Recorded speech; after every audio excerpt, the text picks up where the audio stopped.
We don't talk enough about endurance, and we don't talk enough about cardiovascular training. And I think that the world champion, Hangman Adam Page, proved that he has that great cardiovascular training and he can go a long way if need be. I kicked your ass for 60 minutes, and if anybody should be AEW champion, it should be me. By sticking with Hangman Adam Page for the full 60 minutes, Bryan Danielson proved he's one of the top 5, maybe top 3 wrestlers in the world. Hangman Adam Page, by sticking with one of the top 3 wrestlers in the world for 60 minutes, proved that not only is he AEW World Champion, but he may be the best wrestler in the world. There was a huge percentage of the match where I had the upper hand, where I was in complete control. There was the moment where he's outside, he's bleeding on the floor, and the doctor has to check on him. And I'm in the ring doing jumping jacks because I never get tired. You took me past 30, you took me past 40 and past 50. You dragged me out to deep waters, I'll give you that. And you chomped away and you tried to hold me under, but in the final seconds, the ones that counted more than the rest, I swam. If the first match between Hangman and Danielson went 60 minutes and 5 seconds, then Hangman might have won it. You know, there's a lot of people that say, oh, he hit you with the buckshot lariat right before the bell rang. And yeah, but his arm wasn't even at full power. So it's got to be a rematch for this. This has been a defining moment in our promotion. As we saw in the first match, the champion has the advantage. If it goes to a time limit draw, the champion retains. But now that advantage is out the window.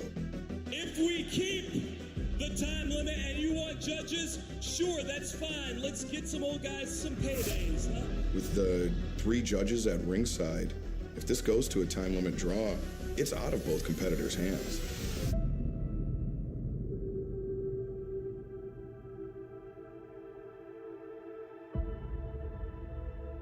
I have spilled far too much blood for this. I have given way too much of myself for this, to have some old prick come sit in the suit at ringside and tell me I'm not good enough, to tell me I'm not a champion, to tell me I'm a B-plus player. That's horse shit.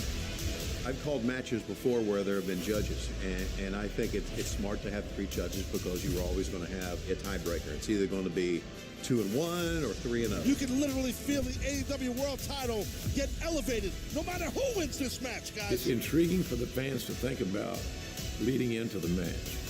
Who could it be? What is their judging system? What's the point system?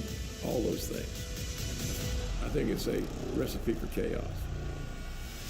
This adds a completely new dimension to not just this World Championship match, but this rivalry between champion and challenger. Everybody will see and everybody will know that the true AEW World Heavyweight Champion is Bryan Danielson. Bryan Danielson's got his game down. He knows exactly what he's going to do in any situation. I have always felt since Bryan Danielson has arrived in AEW that he would be our next champion. And I do believe that he is going to be the champion in AEW before 2022 is done. There is a certain amount of prestige being in the first AEW World Heavyweight Championship match that airs on TBS. But to me, there's no added pressure. You know, I don't feel pressure anymore. Bryan Danielson came here to become the champion. He's accomplished everything in the world that he wants to accomplish, except one thing. So I'm thinking that we'll get a match of the year again, and I think that's going to be Bryan Danielson leading the way. I'm somebody who wants to wrestle every week, and if I'm the champion, I just don't want it to be a belt. I don't want it to just be a title. When you're the world champion, it's a symbol that you're the best, and to be the best, you need to defend that championship on a regular basis against the best people in the world. And the first match between Hangman and Danielson was an instant classic, and there's absolutely no reason that this match, the rematch, won't live up to those expectations.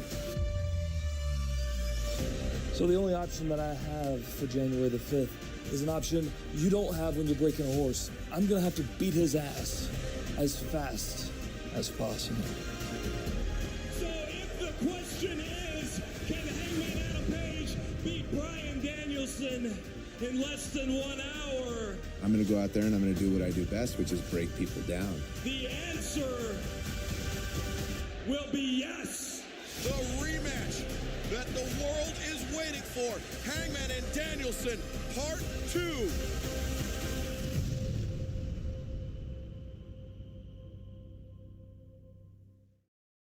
Who will advance to the finals of the TBS Championship Tournament to face Ruby Soho to crown the inaugural champion? It's been an intense rivalry and one that's kind of gotten out of control. What was with the masked woman you had attack Thunder Rosa in your match? What? Mark Sterling getting up in the face of the referee Paul Turner. Oh, Thunder Rosa.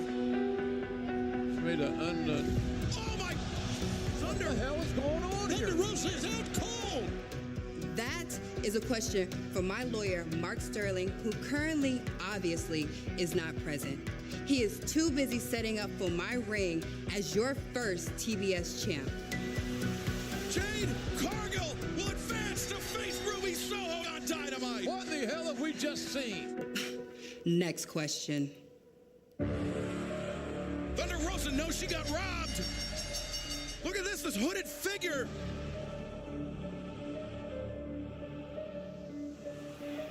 That's Mercedes Martinez.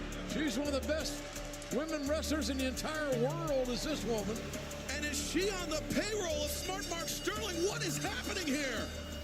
Thing I don't understand, Jade, you've got so many natural talents, but for some reason, you got somebody holding your hand every step of the way. I came out there to even the odds and make sure that you know exactly who you're messing with. The best part here, Ruby, I'm still undefeated. And you think you would snap that streak? You gotta be kidding me. Nobody is gonna get in the way of me becoming the first ever TBS champion. Not Mark Sterling, not Mercedes Martinez, and sure as hell not you. I am so tired of these backyard flea market wrestlers thinking they have a chance at my belt. Jade, I've been watching you a lot since I got here. One thing I've learned is things have come pretty easy to you.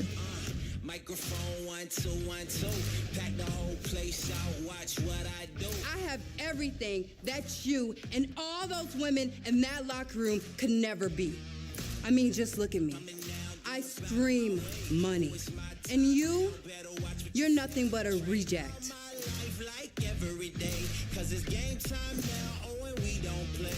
Thing is, though, that struggle builds character. See, you've never had to pick out change out of your cup holder to make sure that you could get gas to the show. I feel so sorry for you because this looks like nothing but another loss under your belt. You've never had your head split open and to super glue it shut, only to drive 12 hours to bartend so that you could pay your rent. I am the one that will make these nobodies stop flipping through their channel just to see my fine ass. You've never had to make that struggle, Jade. That's been 11 years of my life. 11 years, 10 years, 9 years, whatever, it does not matter.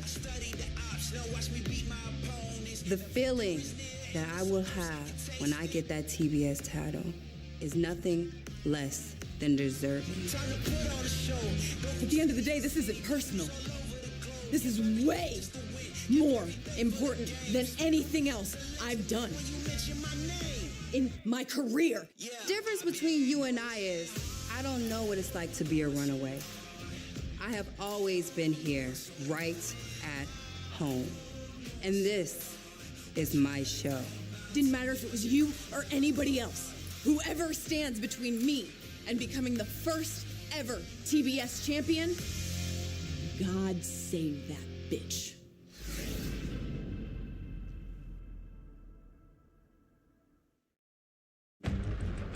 When RIHO was AEW Women's World Champion, the first person she defended her championship against was Dr. Britt Baker, DMT.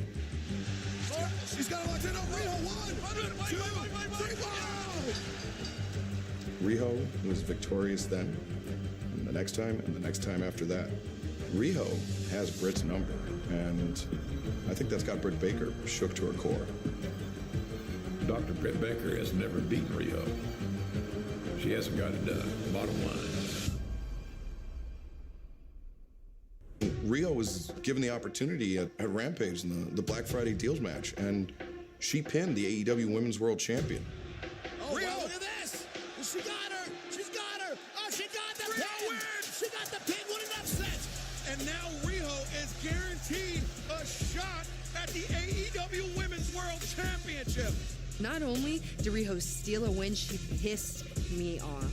She sent Jamie Hayter after Riho, and Riho was able to persevere. She was able to prevail, and now is coming into Battle of the Belts at 100%. And I think Riho's got a very realistic chance of becoming a two-time AEW Women's World Champion. Listen, I love Riho.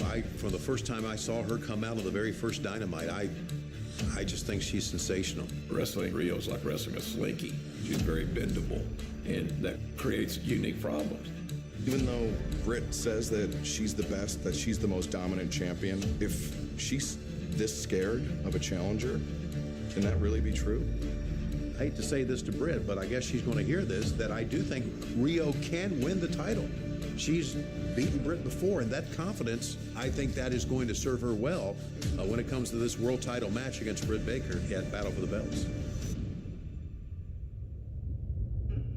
Britt's pissed.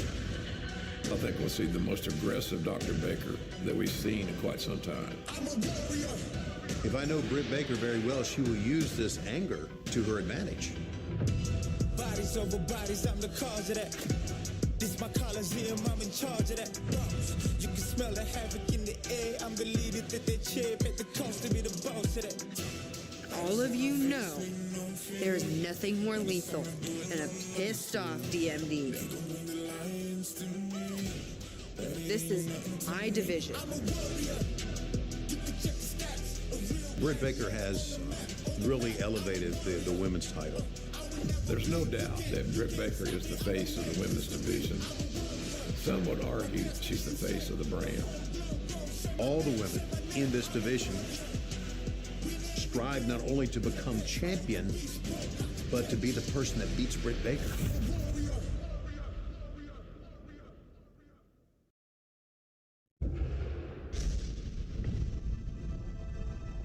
It's a big fight field right here, TNT title, right here on TNT. Sammy, he said, listen, this is not a couple of years ago. I'm not some punk kid. I'm the friggin' TNT champion here. Pressure's on you, Cody, not me. These two men, they are worlds apart, different in their style, but they got one thing in common, and that's heart. How much does the TNT championship mean to Sammy Guevara? No! And Cody Rhodes! Oh, no! Oh, Rhodes! Cody covers! Oh, no! Wow. He muscles him up! GTH! Wow, I can't believe he won the match. Oh, my God! Whoa! Sammy up to the top. Come on, Sammy.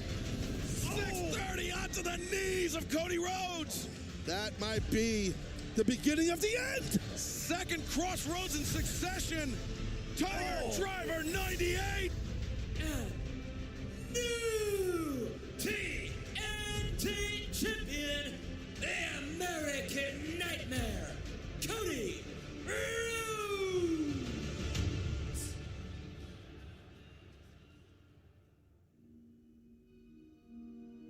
I was really surprised Cody Rhodes became the TNT champion for the third time because I thought Sammy Guevara had just too much momentum. Sammy Guevara was on such a roll as TNT champion. Sammy Guevara is the first man to defeat Miro in AEW. I don't think Sammy Guevara was mentally ready. Sammy, young, impetuous, exuberant, highly talented. But as all young guys do sometimes, they get in a little bit of a hurry. They take that one unnecessary chance that they didn't need to take. And it becomes crystal clear in hindsight. Cody's always going to give a former champion his rematch. Cody is going to be a fighting champion. I don't think there's any question. That's the way he's been. That's the way he grew up. This rematch, I think, is a must-win situation for Sammy Guevara. Not just to reclaim the TNT championship, but to prove that he can hang with somebody at the level of Cody Rhodes. I'm going to go with Cody winning the match because I think it's very difficult to dethrone a champion right after he's won a title. Sammy's now got the benefit of hindsight, and I think that he'll prepare better. I think he'll know more what to expect, and I'll be shocked if Sammy doesn't regain the TNT title. This third time around, I'm not sure what Cody has left to prove. I think this is all about cementing his legacy as one of the greatest champions in not just AEW, but in pro wrestling. Here's what I know about this match. Both men will do all they can to top the last match. Anything less than that is unacceptable.